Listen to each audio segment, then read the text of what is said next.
Bonjour YouTube et bonjour chers internautes et bienvenue au Manga Café pour un nouvel épisode du Manga Café News, votre émission d'actualité préférée sur les mangas, les animés et la culture otaku, sur tous les internets francophones. Et vous allez voir qu'encore une fois aujourd'hui, on va voir un petit programme ultra croustifondant. Et on commence par la suite de Touhou qui a été annoncée par Meian. On a une nouvelle date de sortie pour le manga Garden. On a plus d'infos pour le 4e guidebook de Tokyo Revenger. Whispering You a Love Song qui va être adapté en animé. La suite de la saison 2 de Made in Abyss avec une bande-annonce. Et pour finir, on va pouvoir voir ensemble le nouveau visuel de l'adaptation animée de Dreamland. Allez, Manga Café News, eh bien c'est maintenant.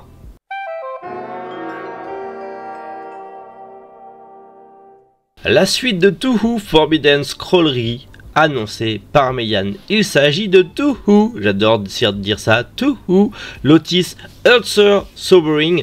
Du coup, c'est toujours les mêmes auteurs qui sont derrière. En fait, c'est un spin-off qui est tout récent et qui compte 4 tomes au Japon et qui arrivera le 21 mars prochain chez Meian. C'est un spin-off qui se veut dans la continuité de Touhou, mais avec un côté un petit peu plus décalé, humoristique, qui va changer un petit peu les habitués de la saga, ce qui est pas plus mal. Petit changement au niveau du prix comparé au prix qu'on a habituellement, enfin ce qu'on a l'habitude de voir chez Meian, puisque les mangas seront en grand format, avec un nombre de pages légèrement surélevé, et donc il sera à 9,95 €. Mais il y aura une jaquette texturée dans le même style que Karakuri Circus avec du vernis sélectif. Et vous le savez, les éditions Meian, niveau qualité d'édition, ils sont là, c'est les meilleurs. Enfin, ils font partie des meilleurs en tout cas. Donc, clairement, on aura une belle qualité d'édition et ça, c'est cool. Il faut savoir que pour célébrer le lancement de ce spin-off, vous aurez un marque-page offert et un ex-libris pour tout achat du tome 1. C'est prévu le 21 mars et je sais que vous allez sûrement me poser la question et je vais y répondre.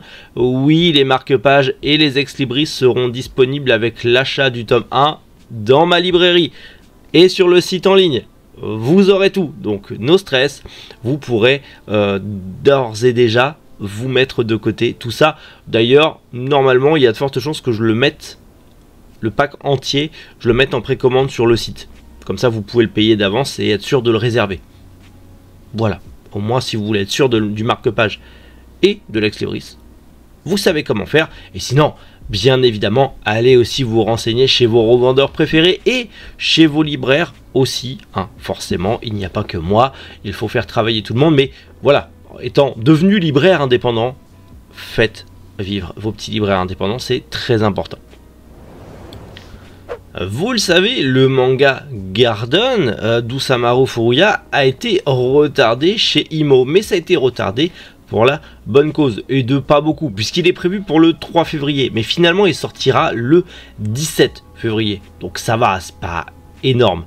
Et en gros, ça a été retardé tout simplement parce que l'auteur va rajouter une présentation inédite sur l'une des histoires du recueil. Il faut savoir que Garden, c'est un recueil de 7 histoires courtes, se passant chacune dans un jardin différent. On est un petit peu plongé dans le même délire que l'enfer de Dante. Vous avez plusieurs niveaux, en fait vous avez plusieurs jardins avec justement plusieurs...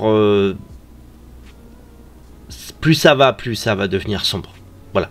En sachant que le premier se veut déjà très sombre. Donc on va tomber de plus en plus dans tout ce qui peut être sombre dans cet univers. Avec 7 histoires courtes, 7 recueils. Un recueil de 7 histoires en tout cas.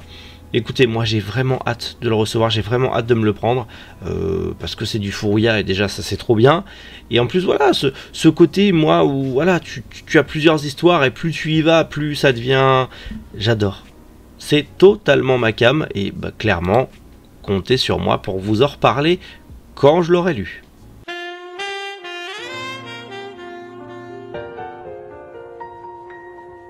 Vous le savez, Tokyo Revenger au Japon c'est terminé et un 4e guidebook vient de sortir, en tout cas un 4e guidebook est prévu au Japon justement pour fêter la fin du manga.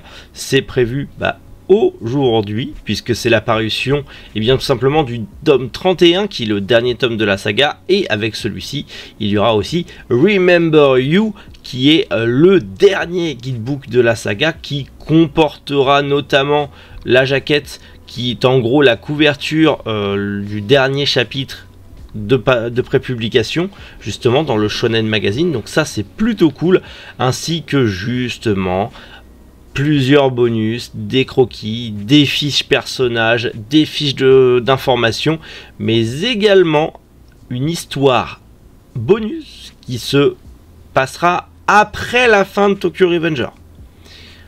À voir ce que ça donne. Bien sûr, il y a de fortes chances que Glénat nous mette Remember You dans un coffret collector, et je pense que ça sera dans le dernier collector, donc le tome 31 qui sera le dernier, qui sera sûrement un collector comprendra Remember You. Bien sûr, aucune annonce officielle, je ne fais que supputer, et je pense que ce sera comme ça. En tout cas, ils ont toutes les raisons de le faire, affaire à suivre en tout cas. Mais aussi demain, enfin aujourd'hui pardon, sortiront au Japon bien la version couleur de Tokyo Revenger qui commencera au Japon, ainsi que les sorties des différents spin-offs qui arriveront aussi, notamment le spin-off sur justement Baji, j'espère que ça arrivera un jour en France, le spin-off parodique Todai Revenger, ainsi justement que le spin-off Stay Gold, qui lui est plus un recueil d'histoires courtes qu'un spin-off. Mais en tout cas, on espère que l'univers étendu de Tokyo Revenger aura sa place en France. En tout cas, moi, j'aime bien la série, donc je croise fort les doigts.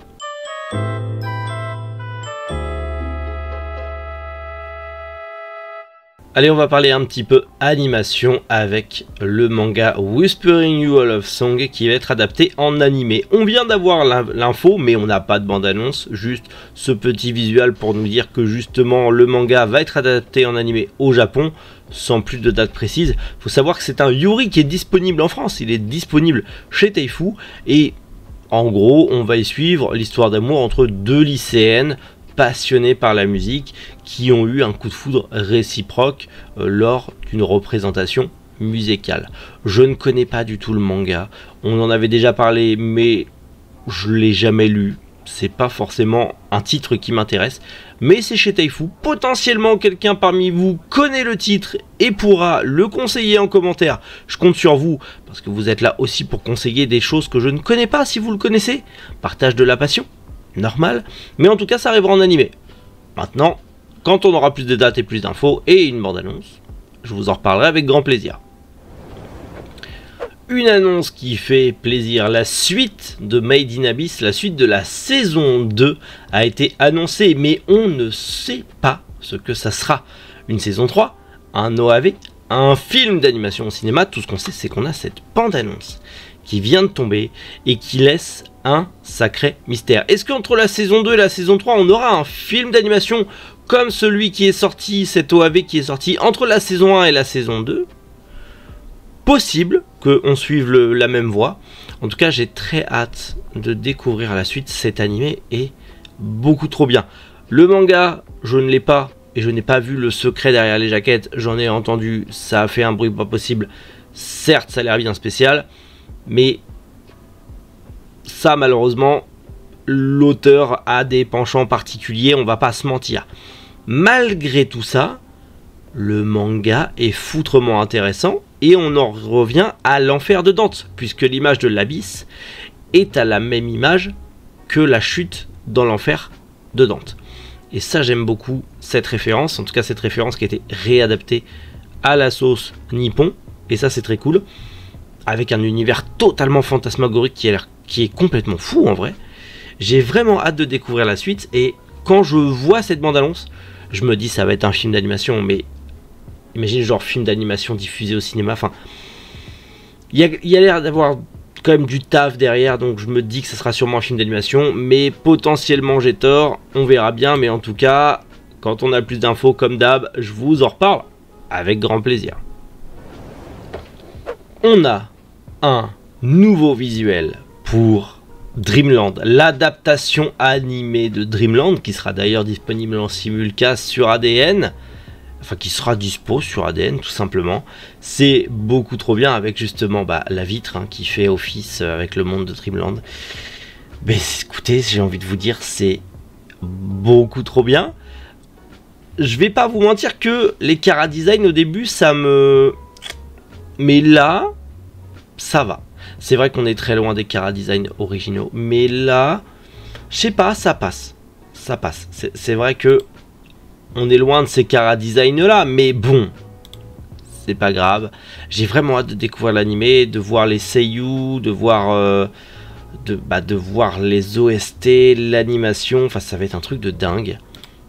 J'ai vraiment hâte. Je sais pas pour vous, j'ai vraiment hâte de voir la suite de Dreamland. Mais pour ça, va falloir être un petit peu patient. On va voilà, écoutez, petit manga café news aujourd'hui, hein. Mais manga café news quand même, c'est l'important. On partage l'actu. Et dans tous les cas, de toute façon, on se retrouve demain matin pour encore plus d'actualité. En plus, on sera mercredi, donc qui dit mercredi dit sortie manga. Et il y a plein de trucs plutôt cool qui vont sortir. Donc, je vous retrouve demain. Prenez soin de vous, passez une bonne journée, c'est le plus important. Et couvrez-vous bien parce qu'il fait un petit peu frisquet. C'était Méric. Boujou à les internautes.